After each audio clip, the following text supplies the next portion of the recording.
आज मैं आपको एक ऐसा सूत्र देना चाहता हूं। उस एक सूत्र में हमारी जिंदगी पूरी की पूरी एकदम खूबसूरत और एकदम बहुत श्रेष्ठतम हो जाएगी। तो आइए वो सूत्र क्या है उसको समझते हैं, उस पर बातचीत करते हैं। एक बात पे आपको अच्छी तरह से भरोसा कर लेना चाहिए कि जो आरसीएम है ये एक ईश्वरीय कार्य है।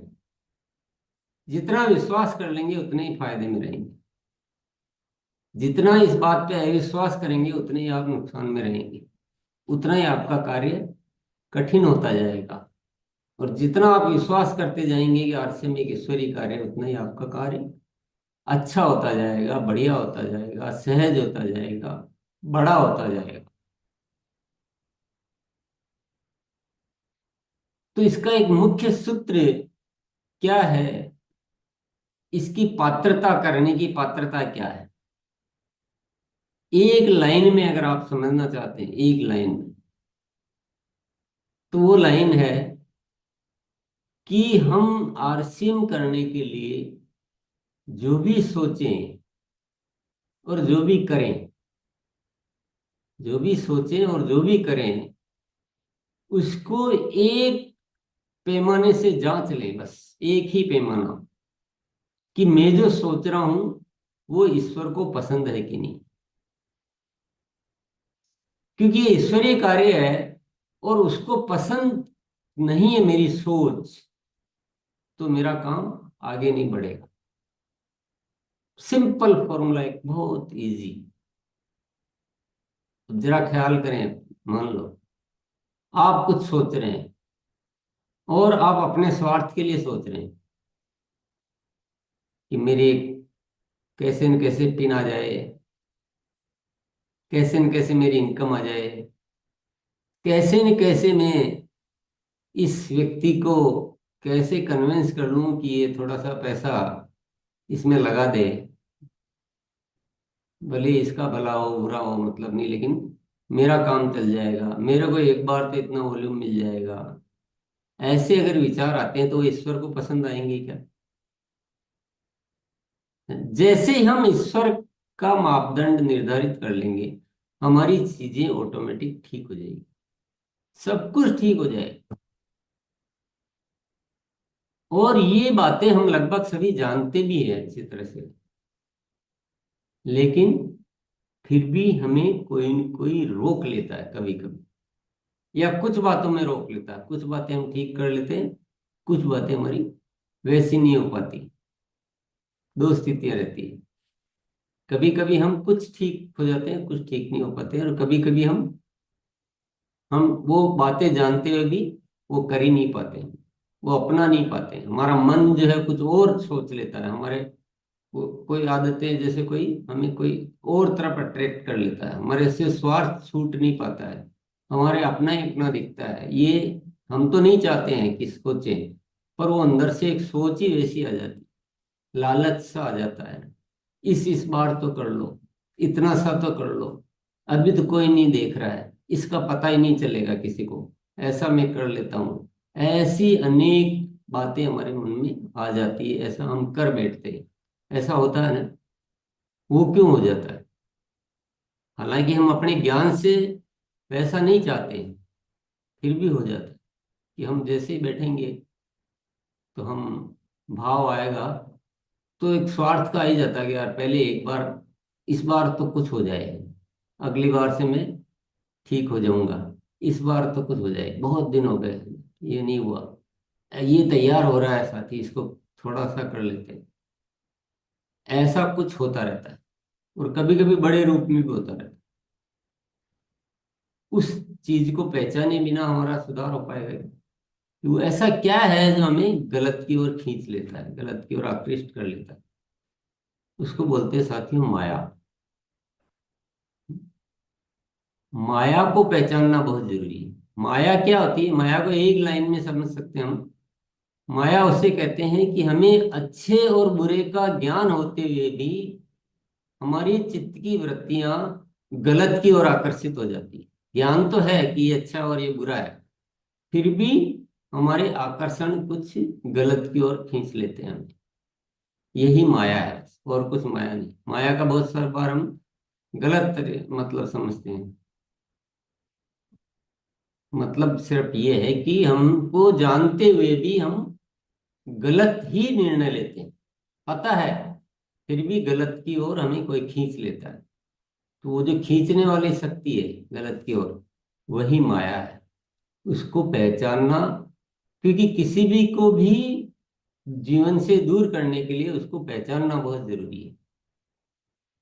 तो इस माया से दूर रहना है। जैसे आप पहचानेंगे आप दूर हो पाएंगे। नहीं, ये मुझे जो गलत की ओर आकर्षित कर रही है ये माया है, इसको हटाओ। और जब भी सोचें, एक बार जान लें, मन में भाव कर लें, सोच लें, समझ लें कि ये जो मैं सोच रहा हूं ये ईश्वर को पसंद है कि नहीं। ये दो सूत्र आप पकड़ लेंगे तो आपका जीवन की सारे रास्ते बहुत अच्छे सुंदर हो जाएंगे, और आप कुछ भी कर पाएंगे, कुछ भी। आप बहुत अभी जो कर रहे हैं ना, उससे कई गुना विस्तार, कई गुना बड़ा कर पाएंगे, क्योंकि ईश्वरीय कार्य को ईश्वर की पसंद से ही कर सकते।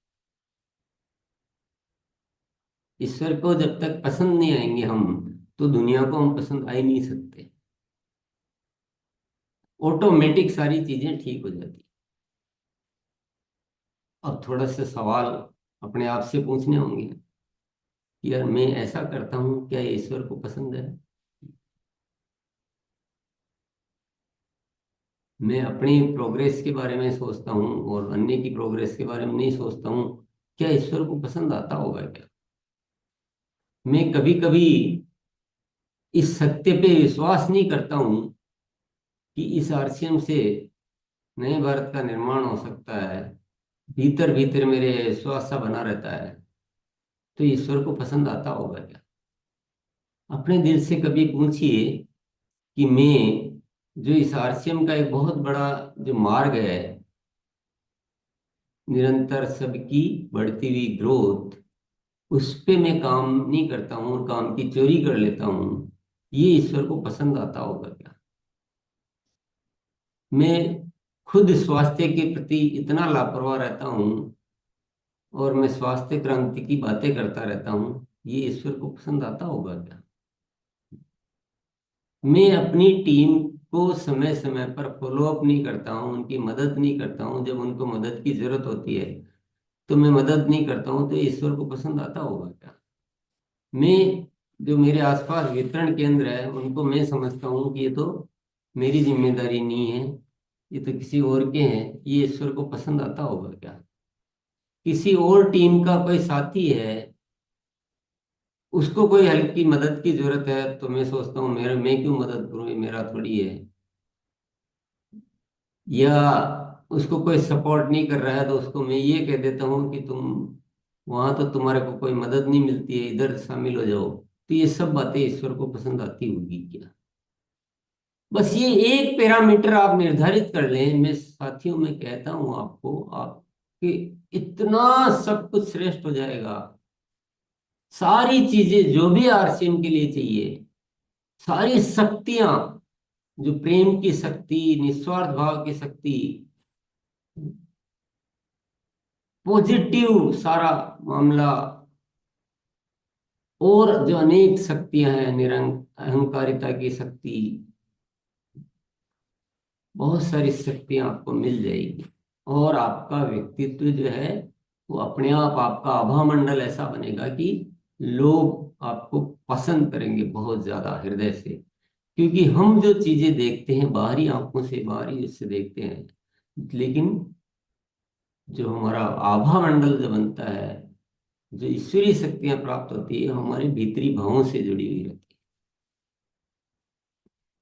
तो ये एक सूत्र को हम समझेंगे, और थोड़ा सा हम आज एक अलग तरह का प्रयोग करके देखते हैं। रोज हम सूक्ष्म का अभ्यास करते हैं, कुछ अलग भाव स्थिति में जाते हैं, पर आज हम सक्रिय मन से करेंगे। तो एक बार आंखें बंद करें। आंखें बंद करके आराम से बैठ जाएंगे एक बार।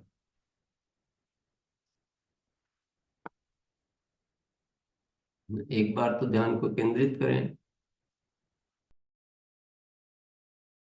अपने भीतर।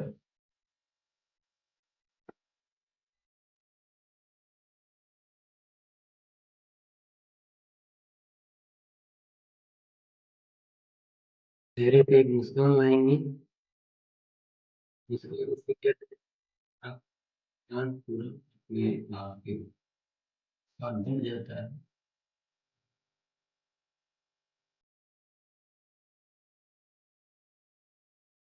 धन्यवाद देंगे ईश्वर को, धन्यवाद हे ईश्वर, आपकी कृपा से मेरे जीवन में सत्य का उदय होगा।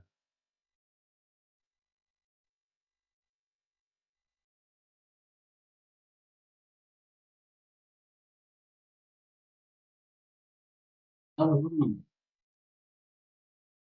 दिन भर जो हमारी सोच रहती है, जो अनेक विचार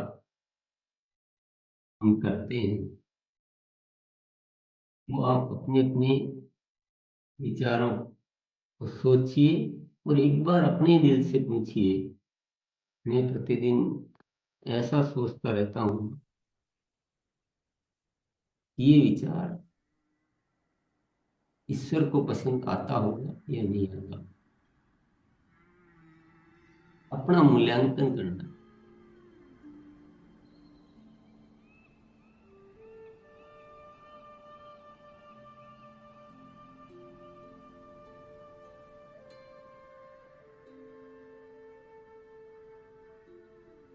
स्वयं ही विचार सोचने में कोई निर्देश नहीं दूंगा, क्योंकि सबके विचार अलग अलग रहते हैं। तो प्रयास करें ऐसे विचारों को लाने की जो जिनमें हमें कुछ संशय हो कि नहीं, ये विचार ऐसा मेरा कमजोर रहता है, उन विचारों के प्रति मूल्यांकन करें।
थोड़ा हमें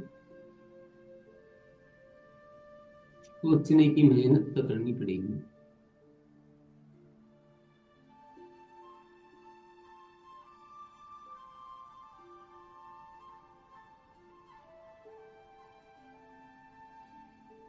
उन बातों को पहचानने की लिए पुरुषार्थ तो करना पड़ेगा।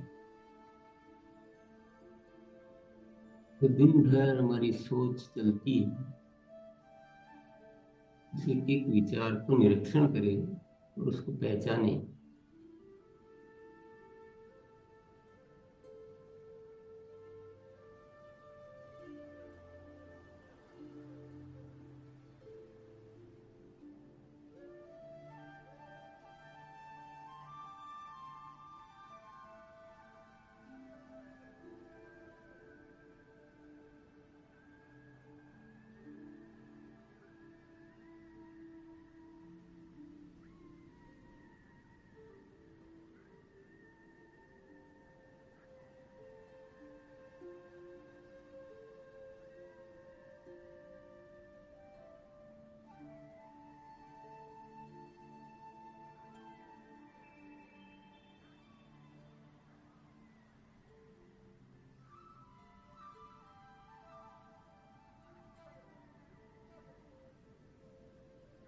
चलिए एक बार हम आंखें खोल सकते हैं।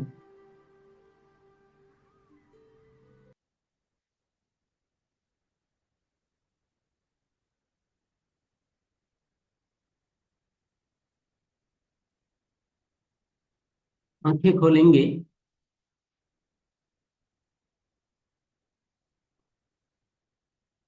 ये वैसा मेडिटेशन नहीं था साथियों जो हम रोज करते हैं, ये एक अलग प्रक्रिया थी, अलग क्रिया है ये, जिसमें हम अनजानेपन में बहुत सारी चूक करते रहते हैं।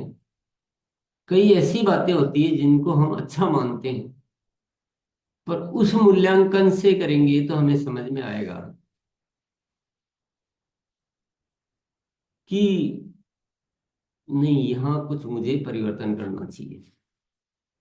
और साथियों, मैं ये बात दावे के साथ कह सकता हूं कि हर सोच का मूल्यांकन आप ईश्वर के सानिध्य मानते हुए कर लें कि ईश्वर को अच्छा लगेगा क्या मेरा सोच या नहीं लगेगा, तो आपकी ये जिंदगी नहीं बल्कि आने वाला भविष्य, जो अलग अगला जन्म और कई जन्म आपके सुधार हो जाएंगे।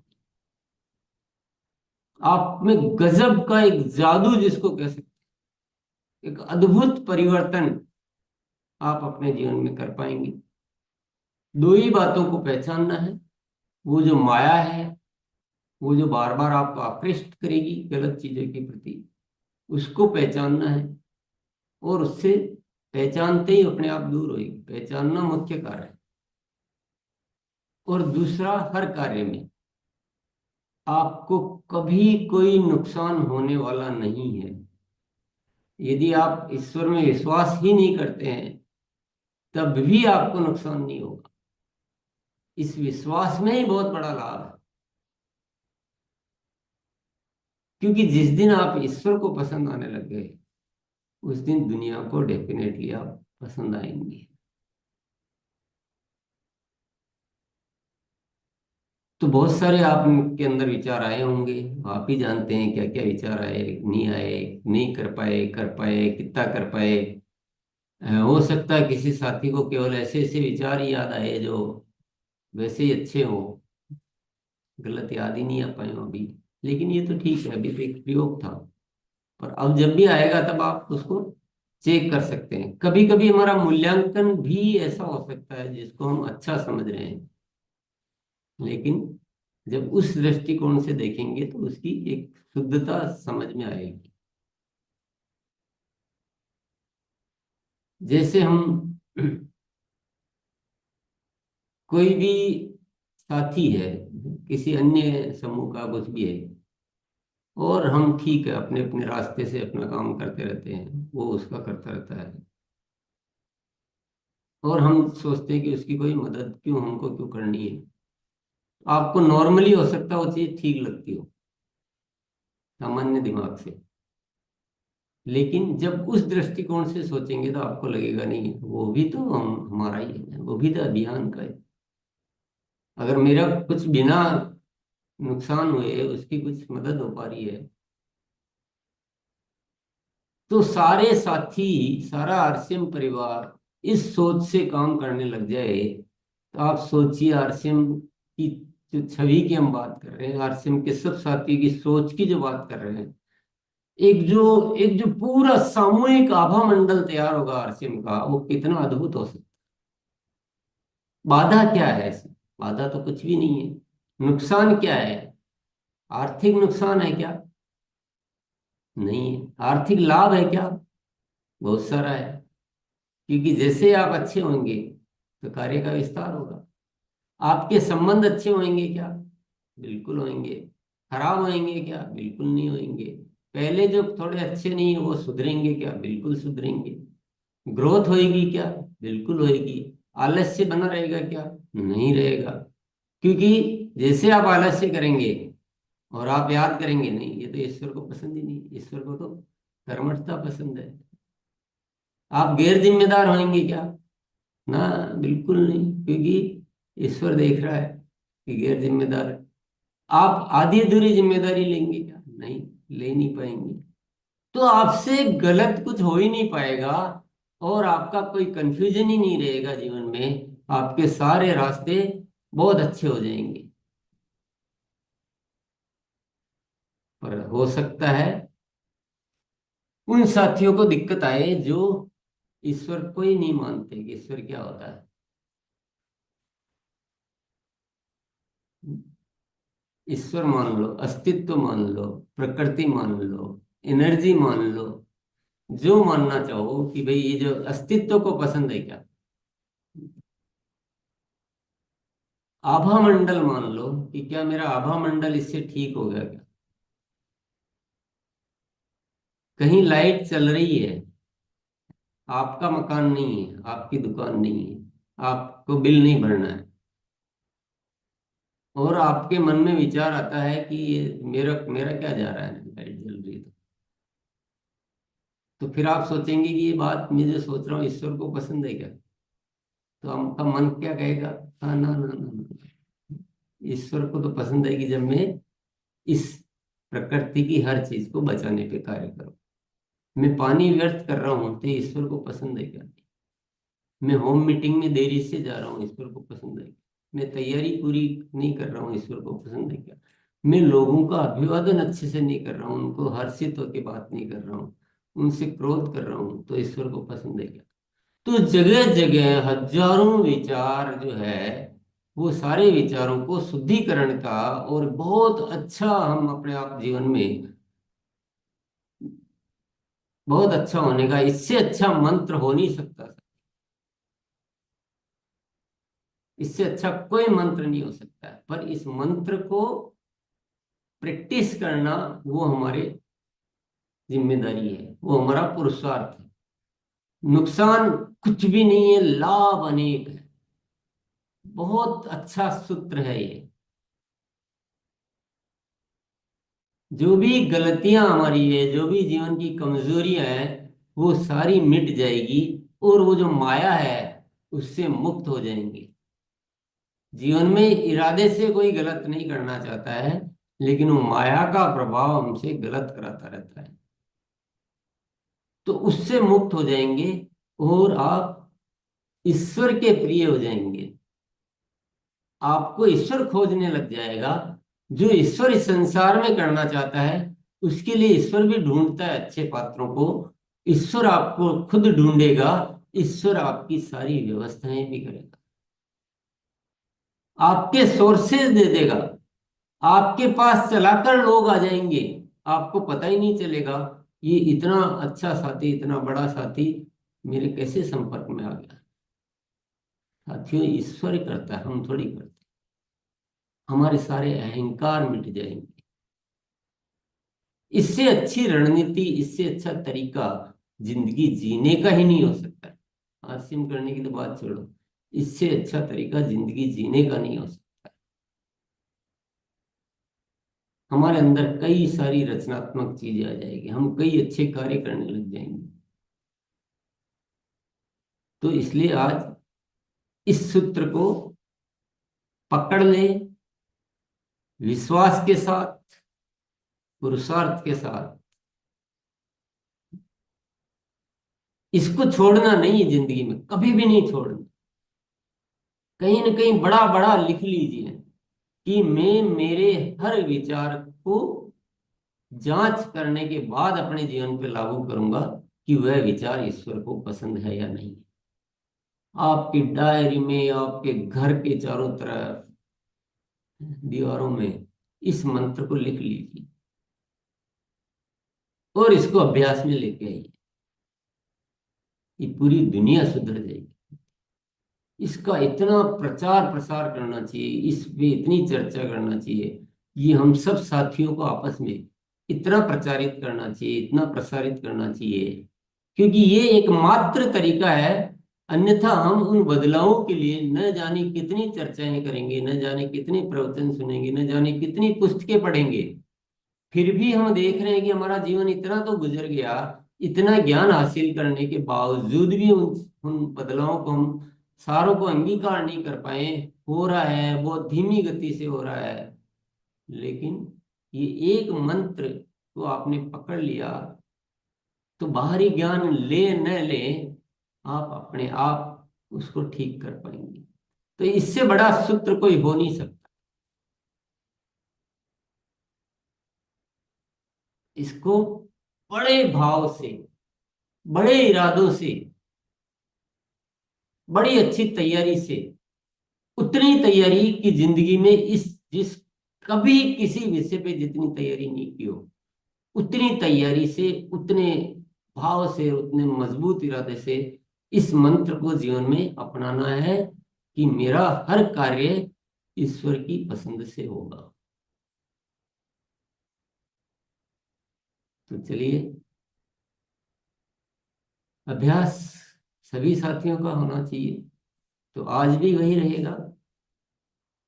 जो साथी 2 दिन बोल चुके हैं वो थोड़ा सा दूसरे साथियों को अवसर प्रदान करेंगे, क्योंकि आप अपने दिल से पूछ लीजिए कि मैं 2 दिन बोलने के बाद भी मैं बोलूं और बाकी साथियों का नंबर नहीं आए, ये ईश्वर को पसंद है कि नहीं है। तो आपका दिल अपने आप बोल देगा। और मैं मेरे को लंबा बोलना चाहिए या मेरे को शॉर्ट में बात कहनी चाहिए, सारे सिस्टम के लिए क्या अच्छा है, मुझे कैसे हाव भाव में रहना चाहिए, मुझे गुमसुम रहना चाहिए कि मुस्कुराना रहना चाहिए, अब आप उस माइंड सेट से आप सोचना शुरू कीजिए। थोड़े दिन हो सकता है, अभ्यास में आने में समय लगेगा। और जो भी सीनियर साथी है वो भी अगर बोलना चाहें तो हैंड रेज कर लें, क्योंकि होस्ट को थोड़ा सा बहुत सारे चीज़ों में व्यस्त भी रहता है और उनको सारा पता भी नहीं रहता है। तो वो इंतजार न करें कि हमें तो अपने आप बुला लिया जाएगा, थोड़ा सा हम सिस्टम का सपोर्ट करेंगे। तो चलिए इफ्तिकार भैया। जी सर।